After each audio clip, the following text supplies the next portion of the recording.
Yeah, go for it. Engage all students. Engage your students. Make education entertaining. Make education entertaining. Be learned in the subject. What do they call it now? I think they call it edutainment. Edutainment. And finally, for me, create a positive environment. Okay, cool. Good stuff. Jugular pretty. Some are same. So be confident, understand the needs of the students, be relevant, be thought-provoking, interact with the class by asking important questions, brainstorming group discussions, be well prepared, have a clear plan or message that you want to convey, be enthusiastic about the topic, have the ability to clearly transmit knowledge, truthful, and have a sincere desire to help others to understand the topic better, inspire them, and engage them. Okay. Sounds good. Your name has slipped out of my mind. Next to Yoga Maya. Irina. Elena. Irina. Okay. Would you like to add an answer that hasn't been shared yet? Yes, I wrote the teacher should lead his pupils and motivate them. He should give not too less and not too much homework. He should develop in his pupils creativity. He should have time and attention for his pupils to love the topic. Great guidance. Svetlana, you want to add anything that hasn't been said by anyone else? Encourage students' enthusiasm and teach without the students feeling they are forced to adopt a view. One more time? Teach students without them feeling like they must adopt his view. Yeah. Okay, good. Galia? Make it interesting and be able to explain and answer the questions and use the proper materials. Yeah, good stuff. Rukmini Dvijana. Jivana. Have an important open experience. Important Open experience. If you have own my experience. experience, I tell her over my experience where they do. Means important own experience. Yes. Yeah. And then you said after? What did you say after? Yes. The important my open experience, my experience. Yeah. I tell over people my experience. Yeah. With the teacher on my experience. Okay, so it means just that you're teaching from your experience. Yes. Okay. Other guidelines? Any more? Okay, good. Thank you. Shamananda Krishna? Prepared. Yep.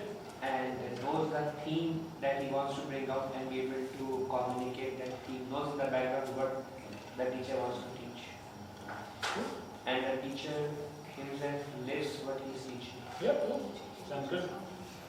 Word in Sanskrit we call it as acharya. Acharya. And making it understanding the audience and making it relevant to the audience. Yep, understanding it. Ability to do that's good. Good stuff.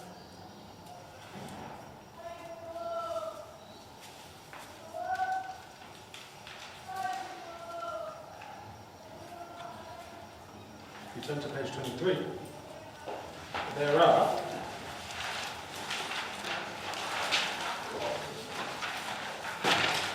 some interesting facilitations good.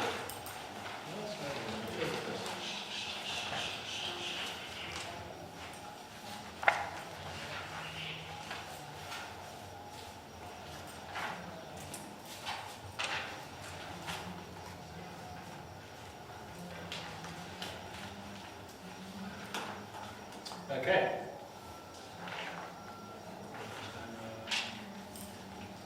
So creating a safe and trusted environment. Creating a safe and trusted environment. So we'll just read some of the broad statements. The ability to create a trusting environment.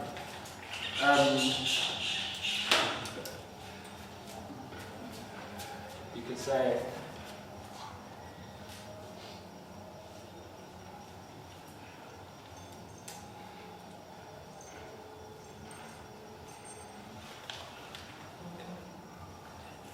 the reason why it's important to create a safe and trusting environment is if you are not able to, the students may shut down or feel very defensive. So for example, if I go,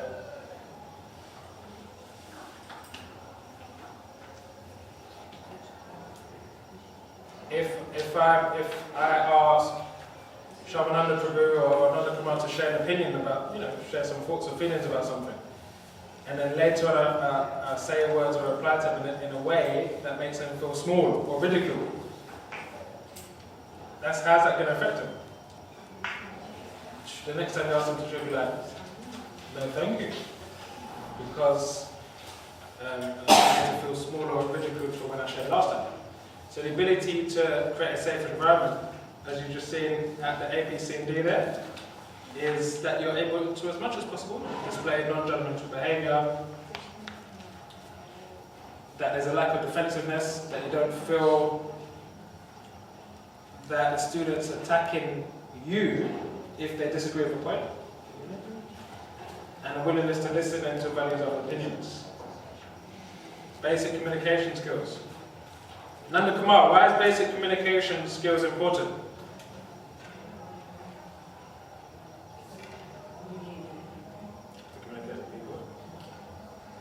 Nanda Kumar, why are you speaking and listening? Why is as a facilitator listening is important? Well, as a teacher, you have. Johnny, I was wondering when you have what you had for lunch today. How's that going to leave you feeling? Yeah. Not important.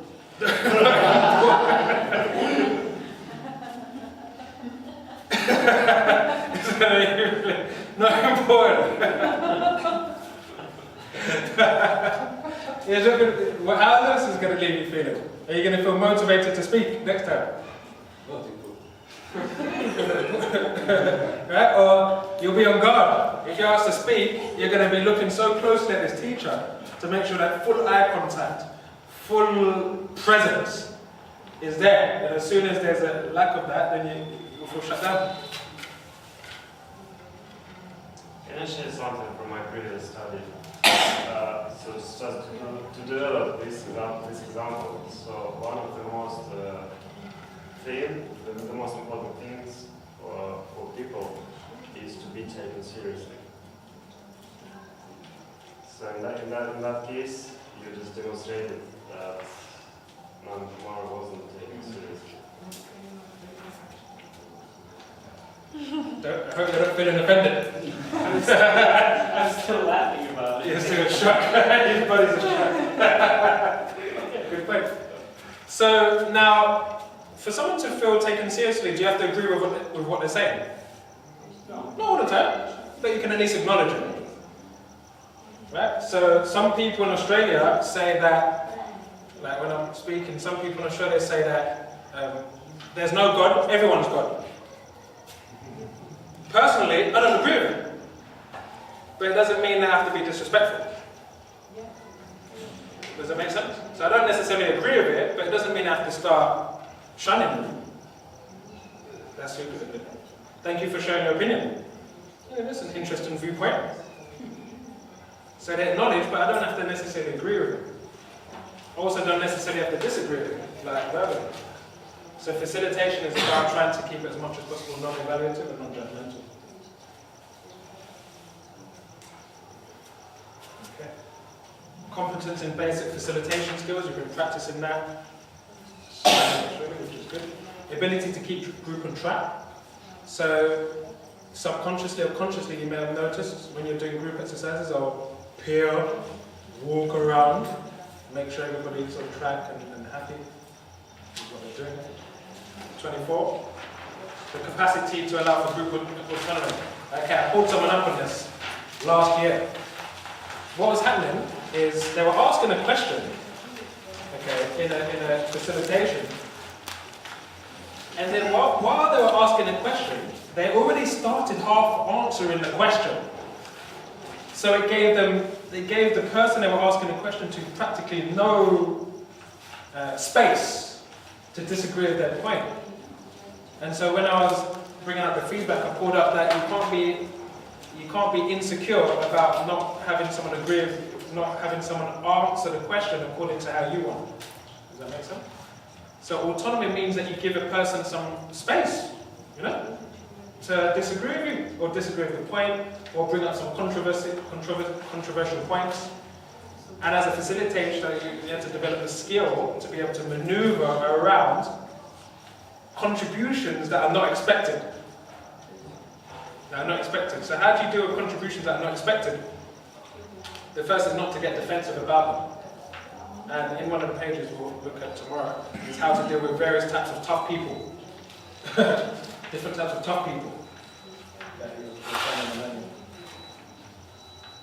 Provision of appropriate resources. So we've been talking a little bit about that, a range of various resources to appeal for different learning styles. Awareness of individual and group dynamics. So what's an appropriate way of dealing with someone who starts to sleep?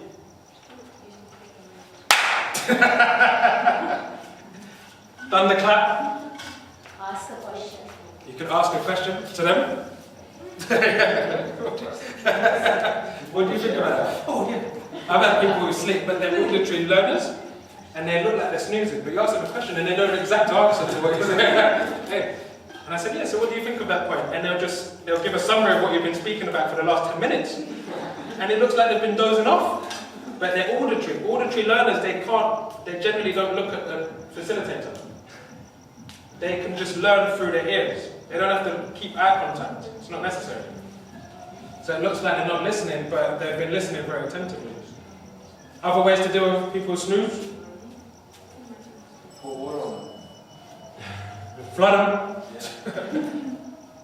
What ways to deal with people who nod off or snooze? Just keep silent for 5 seconds. That can sometimes help, yeah. It's almost like subconsciously, hold on a minute. Like some people don't know if you wake them up. You can ask people if people feel they need a break or something. Yeah, I was for a break, yes. Just clear everyone out of the room for a bit. Yeah. Sometimes I ask, okay, that's good.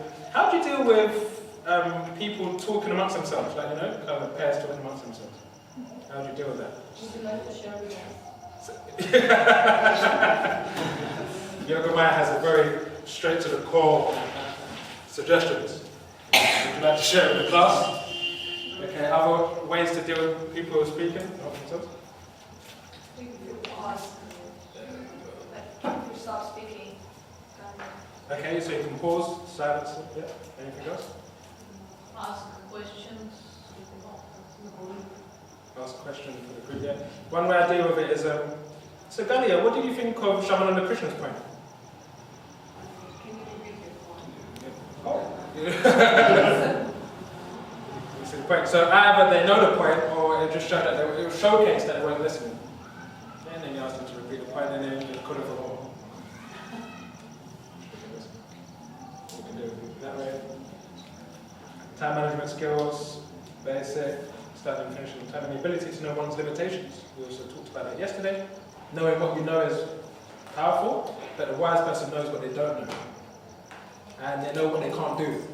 So they don't try to mimic someone else or be someone else. They just try to drop into their own style and unique flavor. And I'll be showing and showcasing a few videos on that from tomorrow from renowned pastor, T.D. James.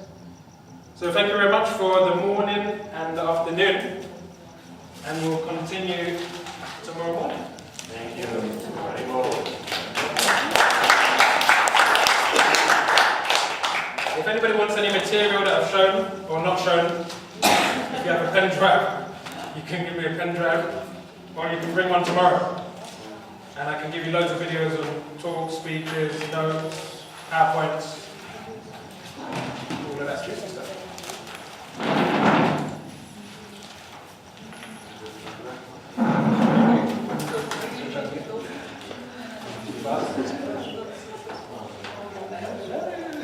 So